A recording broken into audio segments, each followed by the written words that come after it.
Hello again. The next stage of aerobic respiration, so in the presence of oxygen after glycolysis, is the link reaction. So the link reaction occurs in the matrix of the mitochondria. Okay, so let's have a look. This is my diagram of the mitochondria. The mitochondria has two membranes. It has an outer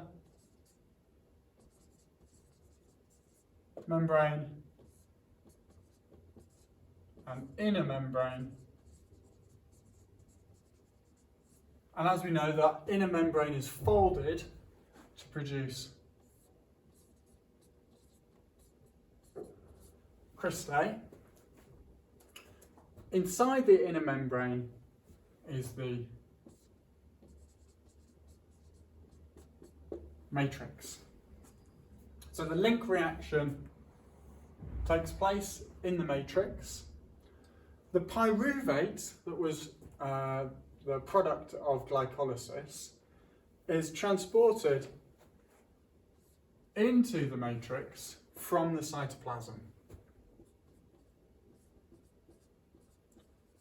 So pyruvate moves into the matrix of the mitochondria from the cytoplasm after it was produced during glycolysis.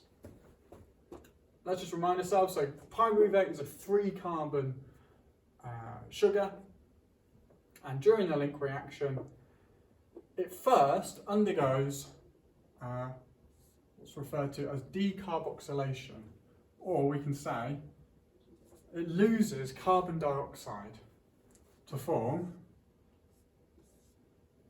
a 2-carbon molecule. Now this step is an example of an oxidation reaction. So pyruvate loses carbon dioxide during this oxidation reaction. And as we know, oxidation reactions are always linked to reductions.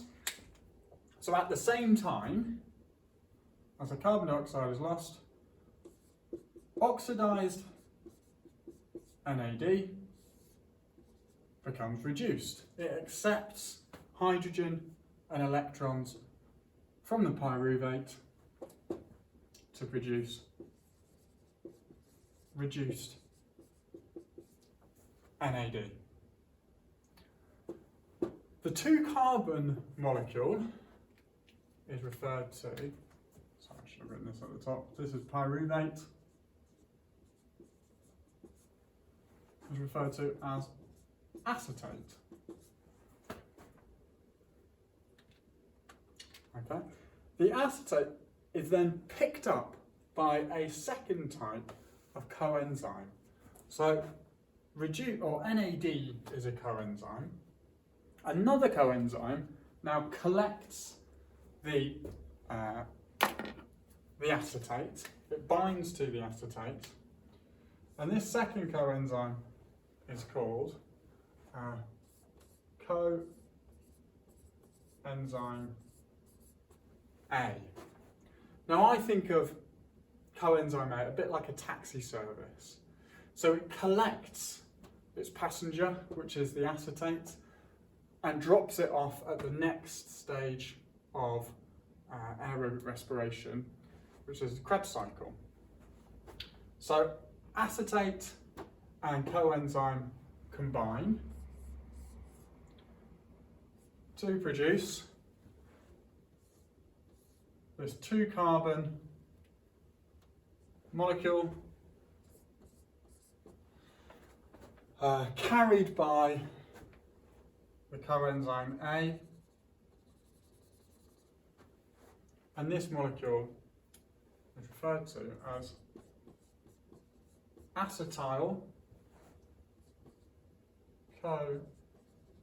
coenzyme A, or sometimes abbreviated to acetyl CoA.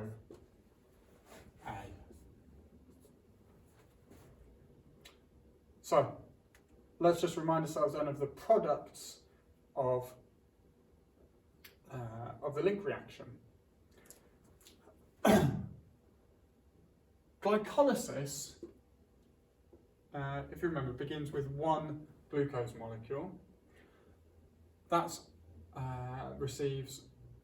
is phosphorylated, splits into two triose phosphates. Triose phosphate are both oxidized into two pyruvates. So the link reaction occurs twice if we assume that it starts from one single glucose molecule. That means we'll have two carbon dioxides produced.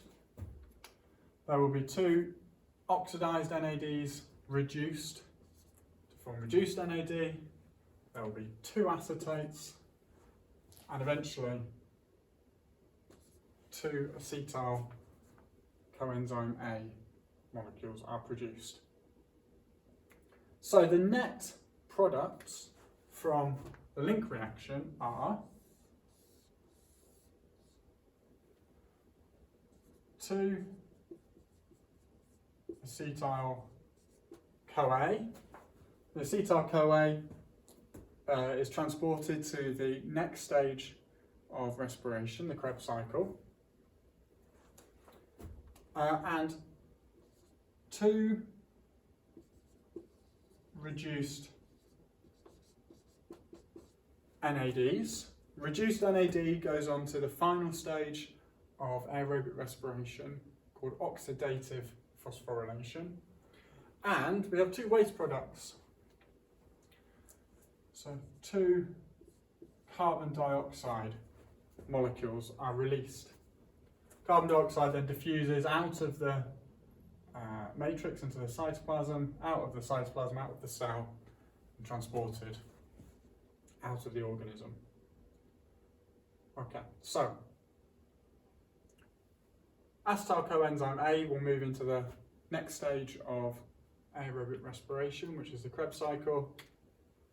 Reduced NAD move on to the oxidative phosphorylation at the electron transport chain. Thanks.